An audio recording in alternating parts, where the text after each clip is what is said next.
반드시 청문 절차를 거치도록 규정하고 있습니다. 이때 청문 절차에 나가서 적극적으로 해명을 해야 하는데요.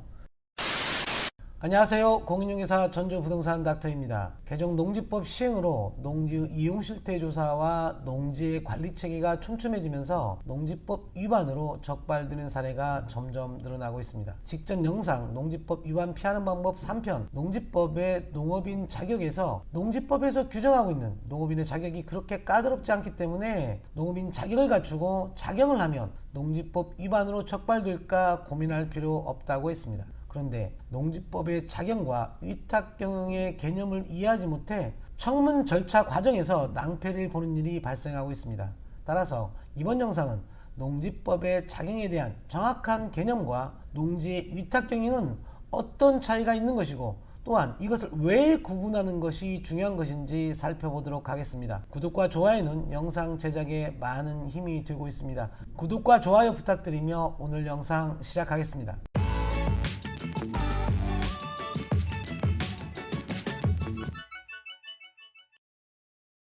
먼저 농업인의 자격 요건을 갖추었다면 농지법과 세금과 관련 있는 조세특례제한법의 작용의 의미를 구분해야 합니다. 농지법의 작용이란 농업인이 그 소유 농지에서 농작물의 경작 또는 다년생 식물의 상시 종사하거나 전업농이 아니라면 상시 종사하기가 쉽지 않습니다. 또는 농작업의 2분의 1 이상을 자기의 노동력으로 경작, 재배하는 것이라고 정의하고 있습니다.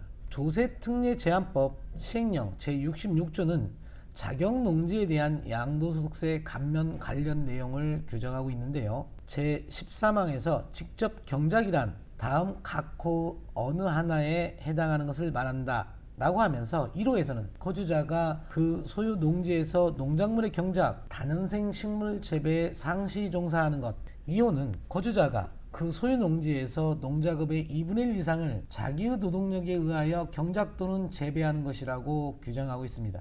그런데 여기서 반드시 구분해야 할 것은 농지법의 작용과 조특법 시행령에서 작용에 대한 용어의 문헌적 표현은 비슷하지만 의미의 해석에 있어서는 차이가 있다는 점입니다.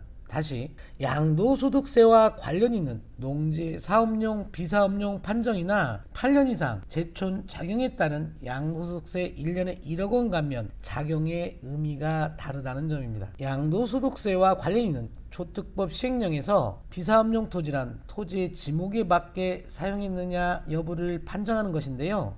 현행 양도세에서는 비사업용 토지에 관해서 일반 세율에 10% 추가 세율을 적용하고 있습니다. 따라서 농지라면 제촌 자격 요건을 갖추어야 비사업용 토지를 면할 수 있고 8년 이상 제촌 작용하게 되면 1년에 1억 원, 5년에 2억 원까지 양도세를 감면해주고 있습니다. 그런데 조세특례제한법에서는 작용을 했다고 하더라도 1년에 사업소득 금액과 총 급여액의 합이 3,700만 원 이상인 경우 또는 사업별 일정 금액 이상의 매출이 발생하는 경우에는 실제 작용을 했어도 그 기간은 작용 기간에서 제외한다는 점입니다. 즉 일정 금액 이상의 수입이 발생하면 그 해는 작용으로 안 보겠다는 것입니다. 양도소득세에 있어 농지의 비사업용, 사업용 여부 판정이나 8년 이상 제촌 작용에 따른 감면 혜택은 농지법의 농업인이라고 해서 무조건 해당되는 것은 아니라는 얘기입니다. 조세특례제한법에서 규정하고 있는 제촌 작용 요건을 갖추어야 한다는 얘기입니다. 양도소득세에서는 사실상 작용했다고 하더라도 조특법에서 규정하고 있는 요건을 충족한 경우만 작용으로 인정하겠다라는 것입니다. 농지법의 작용은 앞서 살펴본 것처럼 농업인이 그 소유 농지에서 농작물의 경작 또는 다년생 식물 재배에 상시 종사하거나 농작업 2분의 1 이상을 자기의 노동력으로 경작 또는 재배하게 되면 사업소득과는 무관하게 작용입니다. 조특법처럼 별도 제한이 없다는 얘기입니다. 물론 농작업의 2분의 1 이상을 자기의 노동력이라는 부분이 모호한 표현이긴 합니다만 농림축산식품부에서 발간한 농지민원 사례집을 보면 노동력 2분의 1 이상 판단 기준은 막연하게 용농철에 매일 농업에 종사한 시간으로 계산하여서는 안 되며 작물 재배 면적, 재배 작물 및 작부 체계, 노동 능력, 경영 방법, 기계화 정도 및 농작업의 위탁 여부, 세대원 중 농업 이후의 종사자 유무, 가사 부담 정도, 영농기간 동안 노동력을 투입할 수 있는 일정 규모 이상의 농지 소유 또는 농지 임대 규모 등을 종합적으로 검토하여 실질적인 노동 투입 시간을 계산해야 합니다 라고 답변하고 있는데요. 사실 이 답변 내용이 더 어렵습니다.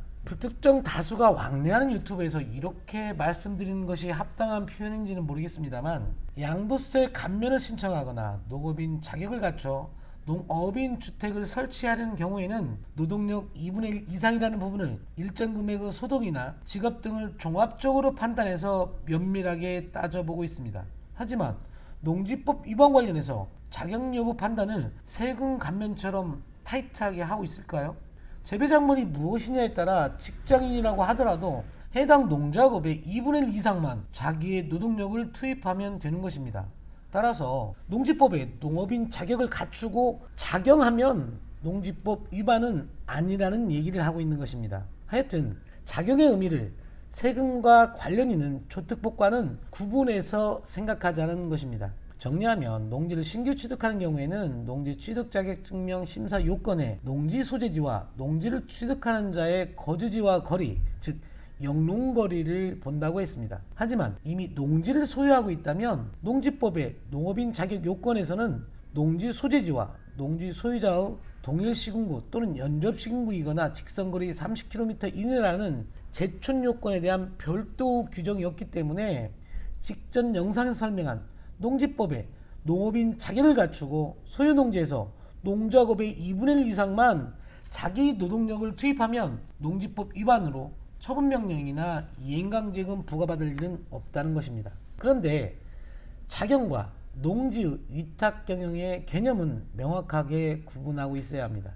왜냐하면 농지 이용 실태 조사에서는 정당한 사유 없이 자기의 농업 경영에 이용하지 아니하거나 임대 또는 사용대로 의심되면 농지법 위반 처분 대상 농지로 분류한 후 처분 대상 농지로 결정하기에 앞서 반드시 청문 절차를 거치도록 규정하고 있습니다. 이때 청문 절차에 나가서 적극적으로 해명을 해야 하는데요. 청문 절차에 나가서 작용한 것을 적극적으로 해명하게 되면 처분 의무 통지 유예를 받게 됩니다. 청문 과정에서 작용과 위탁 경영을 구분하지 못하고 잘못 해명해서 농지의 처분 의무 통지를 받게 되는 경우가 종종 발생한다는 것입니다. 위탁 경영을 한 경우에는 당연히 자경으로 인정받지 못하는 것이고, 무엇보다 농지법에서 농지를 임대할 자격을 별도로 규정하고 있는 것처럼 농지 위탁 경영이 가능한 경우도 규정하고 있기 때문에 농지법에서 규정하는 경우 이외에 위탁 경영을 하는 경우에는 농지법 위반에 해당되기 때문입니다. 위탁 경영이란 농지 소유자가 타인에게 일정한 보수를 지급하기로 약정하고 농작업의 전부 또는 일부를 위탁하여 행하는 농업 경영을 위탁 경영이라고 규정하고 있습니다. 다시 언급하면 농업인이라고 해서 무조건 농지 위탁 경영이 가능한 것은 아니라는 얘기입니다. 따라서 농지법에서 규정하고 있는 위탁 경영이 가능한 경우가 아니면 이 또한 농지법 위반에 해당하게 됩니다. 농지 위탁 경영이 가능한 경우는 농지법 제9조에서 규정하고 있습니다. 농지 소유자는 다음 각 호 어느 하나에 해당하는 경우 외에는 소유농지를 위탁 경영할 수 없다라고 규정하면서 위탁 경영이 가능한 경우를 명시하고 있는데요. 첫 번째는 병역법에 따라 징집 또는 소집된 경우, 또는 3개월 이상 국위 여행 중인 경우, 농업법인이 청산 중인 경우, 질병, 취약, 선거에 따른 공직 취임, 선거에 나가서 당선되면 되겠네요. 그 밖에 대통령령으로 정하는 사유로 작용할 수 없는 경우 위탁 경영을 할 수 있다라고 명시하고 있는데요. 대통령령으로 정하는 사유란 부상으로 3월 이상의 치료가 필요한 경우나 교도소, 구치소 또는 보호감시설에 수용 중인 경우, 임신 중이거나 분만 후 6개월 미만인 경우에 위탁 경영이 가능하도록 규정하고 있습니다. 다음은 농지 이용 증진 사업 시행 계획에 따라 위탁 경영하는 경우인데요. 일반인과는 크게 상관이 없기 때문에 설명은 생략하도록 하겠습니다. 농업인이 자기의 노동력이 부족하여 농작업의 일부를 위탁하는 경우인데요. 자기의 노동력이 부족한 경우 또한 세부적으로 규정하고 있는데요. 다음 각호 어느 하나에 해당하는 경우로서 통상적인 농업 경영 관행에 따라 농업 경영을 함에 있어서 자기 또는 세대원의 노동력으로는 해당 농지의 농업 경영에 관련된 농작업의 전부를 행할 수 없는 경우로 한다. 정리하면 농지 위탁경리란 농지 소유자가 타인에게 일정한 보수를 지급하고 농작업의 전부 또는 일부를 위탁하여 영농하는 행위를 말합니다. 그렇다면 소유농지를 타인에게 위탁하여 영농하는 것이 모두 가능한 것일까? 농지의 위탁 영농은 징집, 복역, 부교유행, 취약, 질병 등 불가피한 경우 이외에는 할 수 없도록 제한하고 있으나 자기의 노동력이 부족한 경우로서 통상적인 농업 경영 관행에 따라 자기의 또는 세대원 노동력으로는 해당 농지 농업 경영에 관련된 농작업의 전부를 행할 수 없는 경우 타인의 노동력을 이용하여 경영을 하는 일부 위탁 경영은 예외적으로 허용하고 있다는 것입니다. 다만 일부 위탁 영농의 경우에도 자기 또는 세대원의 노동력으로 주요 농작업의 3분의 1 이상 또는 1년 중 30일 이상을 농작업에 직접 종사해야 한다라고 규정하고 있습니다. 굳이 그렇게 중요할 것 같지도 않은 위탁 경영의 개념과 위탁 경영이 가능한 경우를 살펴보는 이유는 청문 절차에서 농지의 작용과 위탁 경영의 개념을 명확히 이해하지 못해서 해명을 잘못함으로써 농지의 처분 의무가 발생하는 경우가 종종 있기 때문입니다.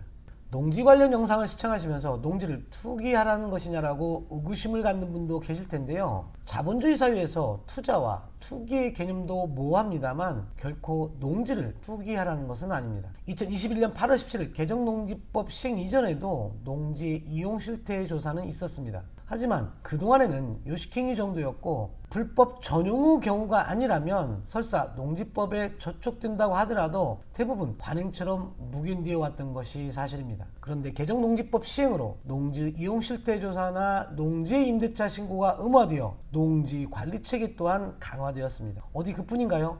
농지법 위반 행위에 대한 과태료나 이행강제금 부과 기준 등 처벌 규정도 대폭 강화되었습니다. 또한 농지를 처분하고 싶다고 해서 농지가 아파트처럼 바로 처분이 가능한 것도 아닙니다. 따라서 일단 손학비는 피하고 보자는 취지입니다. 무엇보다 농지는 다른 토지에 비해 저평가된 것 또한 사실입니다. 여타 토지와 비교했을 때 그 활용가치에 비해 가격이 여전히 낮다는 얘기입니다. 농지의 활용가치를 잘 알고 농지법을 이해해서 취득 단계부터 현명하게 대처할 수만 있다면 농지는 여전히 토지 투자의 블루오션입니다. 여러분의 슬기로운 부동산 생활을 응원하겠습니다. 끝까지 시청해 주셔서 감사합니다.